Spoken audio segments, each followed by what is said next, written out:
Hi everyone that's joining the LinkedIn and YouTube live.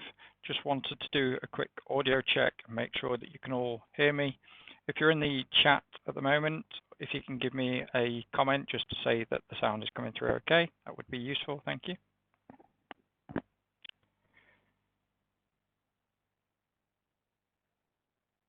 Good to see you, Jatin and Ollie. Sound coming through okay?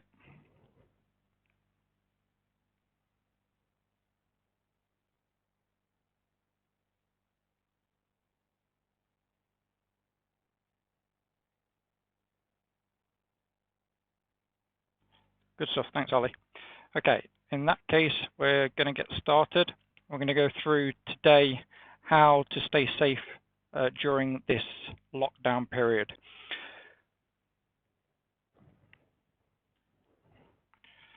So a lot of us at the moment are all working from home.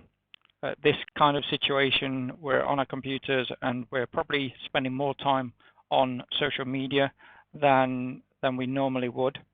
So what I want to cover today is the techniques that can be used and things that you need to be aware of to try and help keep yourself safe from any of these threats where cyber criminals are going to be targeting users working from home.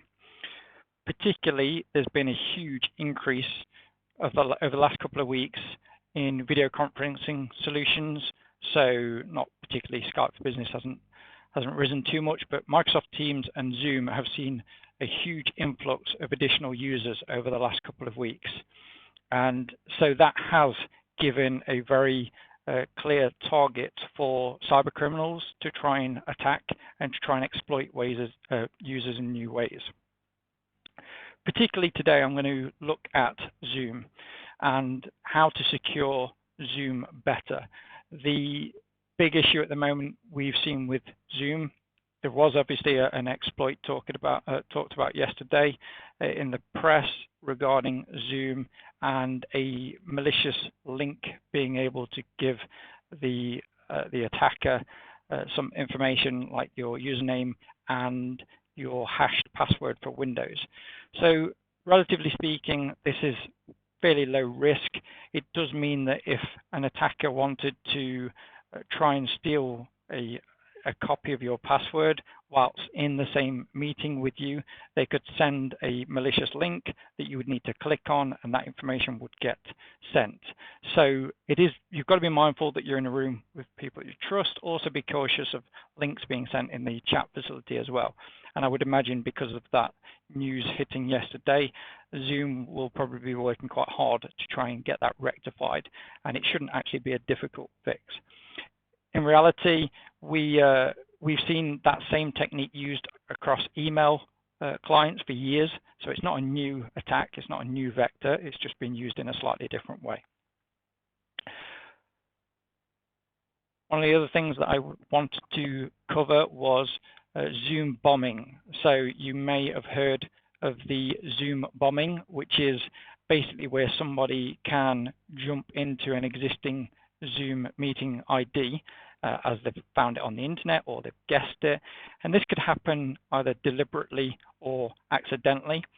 So somebody could end up joining a Zoom meeting room, and there has been some cases of pornographic content being streamed into people's work meetings by somebody who isn't authorized to join that meeting. So I want to cover some techniques that you can use within Zoom to try and help prevent that. And I'm not sure if anyone saw the post from the Prime Minister, from the government, not yesterday, but the day before, so where they tweeted a picture of them all in their cabinet room meeting, which was done over Zoom.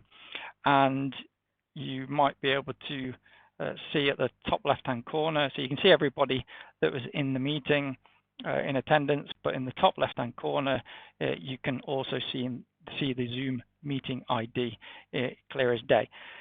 Now, in this particular case, it wasn't that much of a problem. The meeting room was locked, it had a password, but one of the things I would add for caution for everybody is I've seen a huge increase in people posting social media photos of their own Zoom meetings going on. And the meeting ID, if the room isn't sufficiently protected, that Zoom meeting ID could be the only thing required for somebody to jump into that meeting. So this is where I'm going to talk to you about strategies and ways that you can help prevent that from happening, from somebody hijacking your meeting, jumping in when they haven't got authority to do so. So we're going to start by looking at scheduling a meeting and the options that you have when you set a meeting up. So I'm just going to make sure, I just want to ask everybody out there, I'm seeing a slight delay on the slides from where I'm talking. So if someone could tell me if they're in line with the slide from what I'm saying, or whether there is a delay, that would also be useful to know.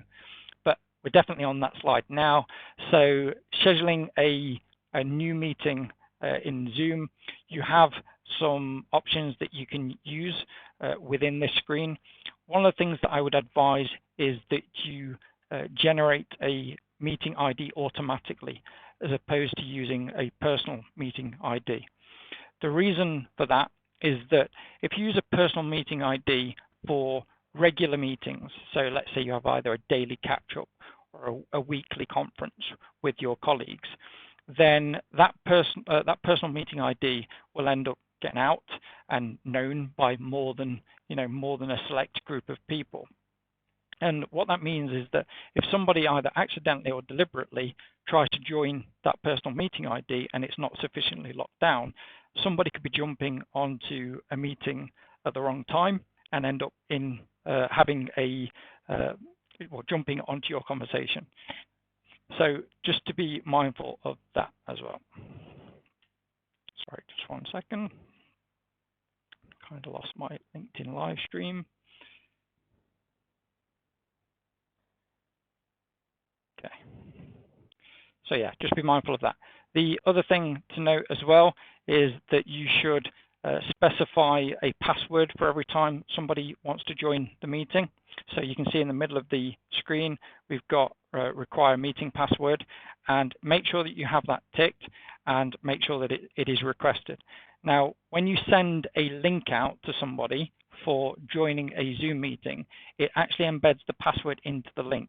So it's no less convenient for the people joining their meetings, because they'll be able to just click and join the meeting automatically anyway. But if somebody happens to have the meeting ID, they would still need to know that password and able to join the meeting. And the other point that I've highlighted down towards the bottom is less of a security issue and security concern, really. Mute participants on entry. So what we're looking at there is if somebody joins a meeting, you want to try and control the sound and not have background noise, or the ability for someone to come in and just talk straight away when they join the meeting.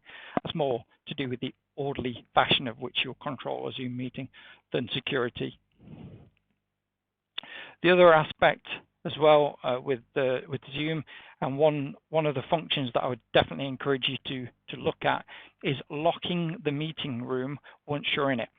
So typically, if you have a meeting and it's due to start at 3 o'clock, then the participants join, and let's say at 3:05, you can lock the meeting. And I've just done a quick video demonstration to highlight and show this.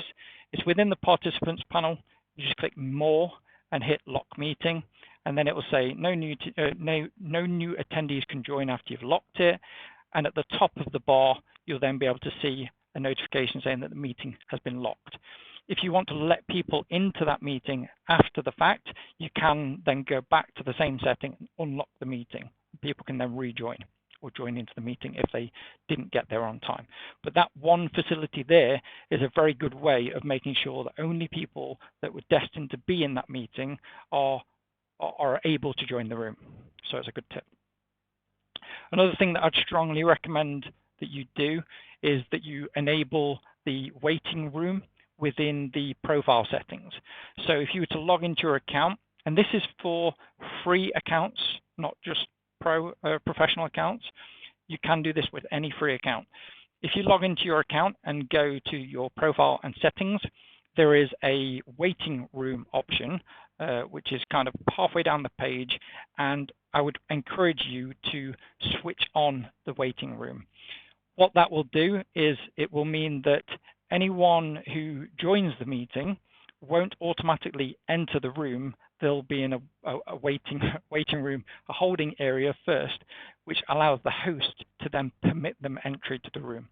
It's a little bit like having a physical meeting room, and when somebody comes to the meeting room, they have to knock on the door, and then somebody would let them in to the room to participate. So again, I would strongly encourage using waiting rooms. It stops people from just jumping straight into the meeting unannounced. Okay, so what else can hackers be doing to exploit this time, particularly in Zoom and other applications? And one of the examples will be an increase in phishing type attacks. So we're seeing phishing attacks that are going to be very targeted towards Zoom and Teams and what people are using on a day-to-day basis now. So just to give you an example of how easy this can be for the attackers, what they can do is they can go onto the internet, they can look for a domain. So I'm going to show you that on this video. They can look for a domain such as zoom.co.uk, but with a 0 instead of the O. And then when they purchase that domain, they can use that to then target victims with domains that look realistic to make it easier for people to fall for it. So what I mean by that is we can create a link and send them an email, and the email link will look like a traditional Zoom meeting link to join Zoom. But when you hover over it with your mouse, then you'd reveal the actual location where the link is going to take you to. And in this particular case, I'm demonstrating that I could use that Zoom address that I've purchased in order to make that possible. And then what will the attackers do with that? So what they're then looking to do is they'll take you to a page that looks exactly like Zoom, but with an email address and password, where when you enter your information on there, they're going to capture that and steal your username and password. And a lot of people might be thinking, well, what's the hacker going to do when they steal a username and password for my Zoom account? I don't have a great deal of information in there. But depending on what account you've got, if you've got a pro account, you might have some recordings stored online. You're probably going to have some other personal information in your account settings as well. But that's not the main point. The main point is that a lot of people still today use the same password for more than one application. So they'll use the same password for everything. And the problem with that is if a hacker is able to steal one username and password, particularly if it's an email address and password, is they can then go and try and use that same set of accounts on everything else you use. So they could try your Google account, your Facebook, your LinkedIn, your Instagram, your email accounts with Office 365 or Google. And if they can get access into your email account, then they can start doing things like password resets and getting access into more accounts as well. Sorry, I don't know how to help with that yet. Sorry, Google's answering me. Okay, and this is why you should never plug in a random USB pen drive that you find on the street. So the image that you can see on screen, that small device, looks very much like a USB pen drive, a typical USB hard drive. But in actual fact, it isn't. It's a USB keyboard. So with this particular device, what I'm able to do is program it or script it into a certain way so that when it's entered into a computer or a laptop, it can actually steal all usernames and passwords or perform other nefarious tasks very quickly without any kind of involvement from the user. So I'm going to show you a quick video of how this can be done. So this is a laptop that I did this test a while ago, but this is a laptop with Windows 10 fully up to date and antivirus software. And we're going to plug this device in, and you can see that it takes control by using the keyboard, and in less than 9 seconds, it's actually managed to steal all of the passwords from the web browser. Okay, this is another screen grab of that particular process. as long as the screen is up to date. And you can just see how quick that is to do. And then on the hacker side, they're basically pulling the information, all of that username and password information from the web browser. It's being sent to the hacker, and then on the hacker system, they're able to then reveal the usernames and passwords. And what about if hackers, for the lazy hackers that can't be bothered to, script anything or to try and steal people's usernames and passwords, what they can do is they could just go onto the dark web and they could buy people's usernames and passwords, their Netflix accounts or credit card information. They can buy this information on the dark web for $1 to $10. Okay. And the problem and the issue there is that there's already been major breaches. So the Marriott hotel chain seems to have had a huge data breach again recently after this, a year or so ago. You've had Equifax, you've had LinkedIn a few years back, and these major data breaches, what happens is that the hackers try and exploit the big organizations first. So they will try and, ransom or bribe organizations into giving them money in exchange for not revealing this information, so they don't get fines from either the ICO or their own national compliance agencies or in relation with GDPR. So, but if that doesn't work, if they don't get any major money off any of those organizations, what they'll then do is try and sell these account details almost on a line-for-line basis on the dark web. And that's why a lot of those filter and end up there. So a lazy hacker could go and buy a list of usernames and passwords, and then they have automated scripts that they use to basically go and try them on various different accounts, social media accounts and email accounts and things like that. And if your information is on one of those lists, there's a good chance, and your password is still the same, there's a good chance that eventually you're going to be hit if you haven't got additional protection in. So how do we know whether you're on any of those lists and what to do about it? Well, there is a website which is haveibeenpawned.com, and on there so you can see the website on screen. But what you can do is you can put your email address in on that page and your personal email address, and it will give you an idea of whether your account has been compromised in any of those breaches. But some people are nervous about putting email addresses on sites like this. I mean, the site is a reputable site, quite trusted in the security industry. But if you don't want to, but you just want to figure out if the password that you're using is on a list, there is also, I've highlighted it in the top bar, there's also the ability to search for passwords that are on there as well. Now, one of the things that we do at Reformed IT as part of our service is that we have a corporate version of this, which constantly looks at your entire business domain.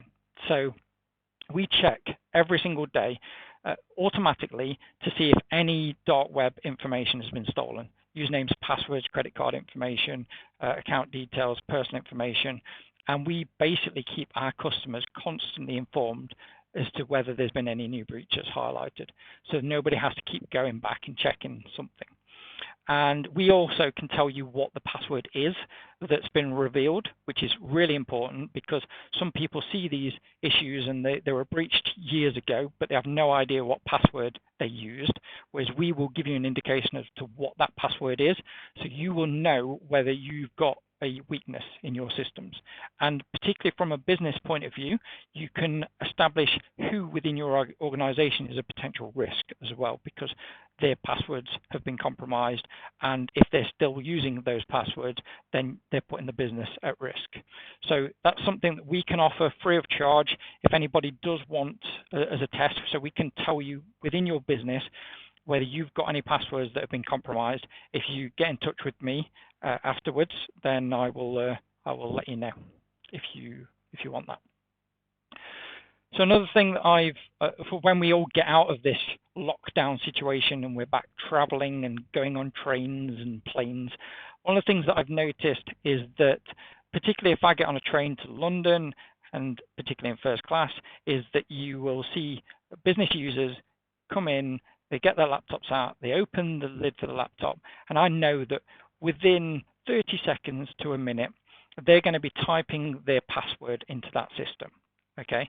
And what's important there is everybody nowadays has got a mobile phone in their pocket, and these have got high definition cameras that can do super slow-mo, and they could basically point a mobile at somebody's screen and keyboard and hit record, and they'd be able to see everything and slow that video down and go frame by frame to see exactly what's been pressed and what's been typed into a certain screen.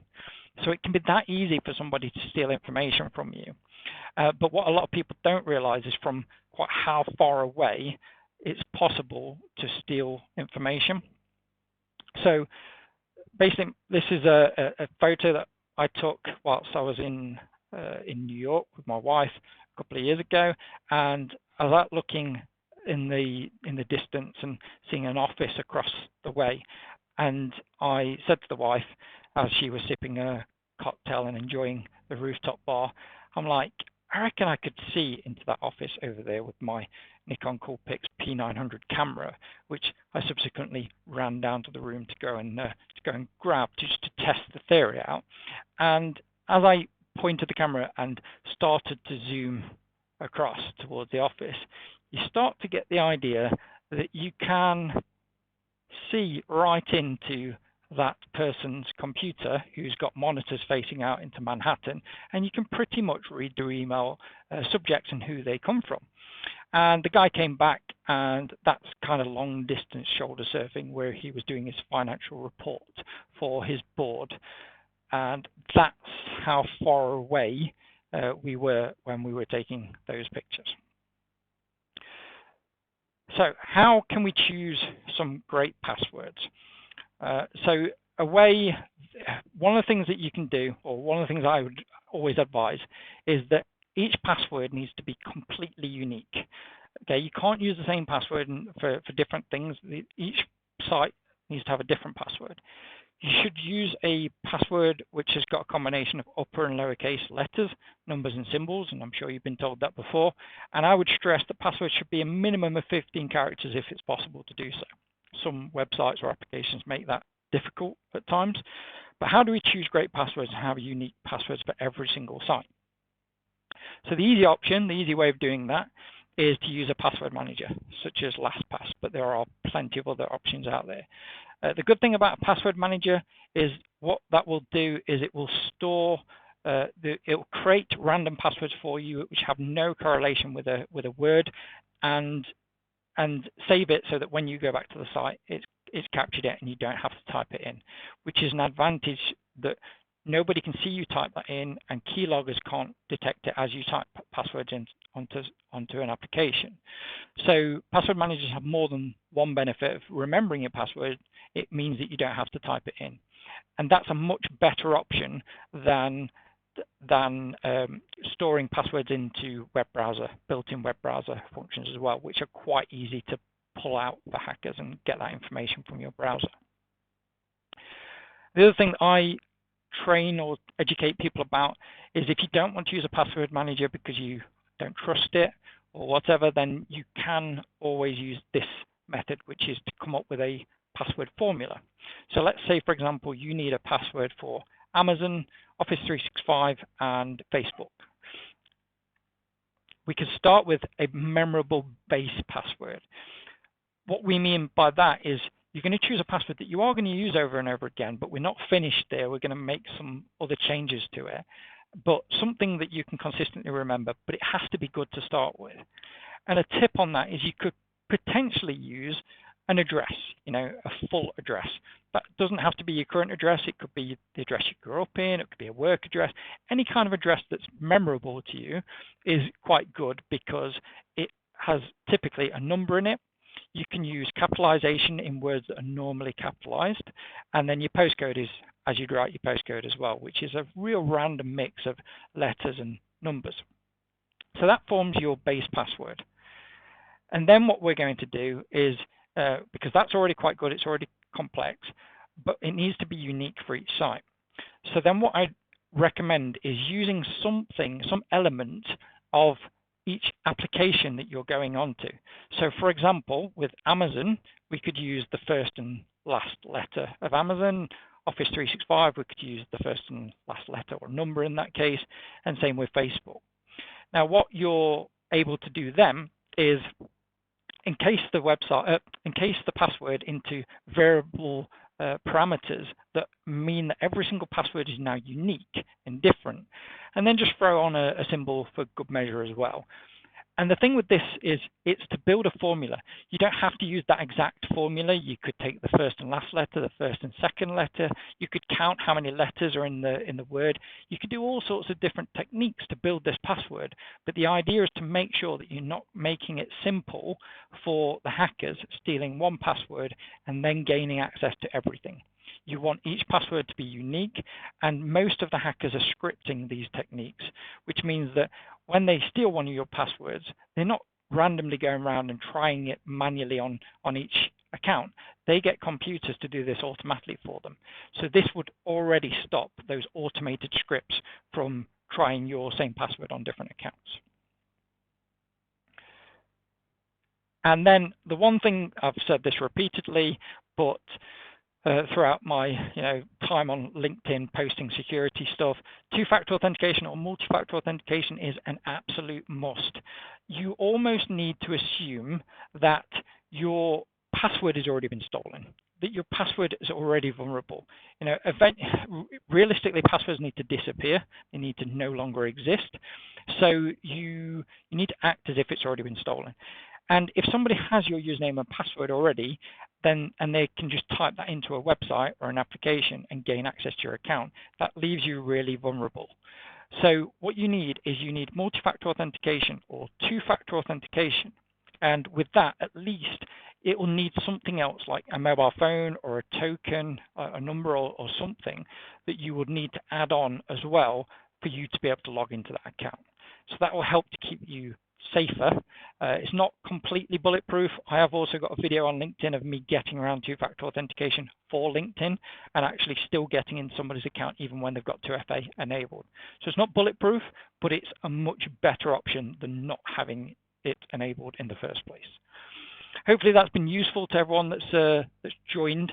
If you scan the QR code, you'll get access to my LinkedIn. Hopefully you're already on my LinkedIn, my YouTube channel, my contact details. So yeah, feel free to scan the QR code and you should have everything in there that you need to keep in touch with me. Thank you for joining me, everybody. And again, hope that has been of some use. I'll just sign out by giving you all a quick wave. And yeah, thanks again for joining me. I will speak to you all later.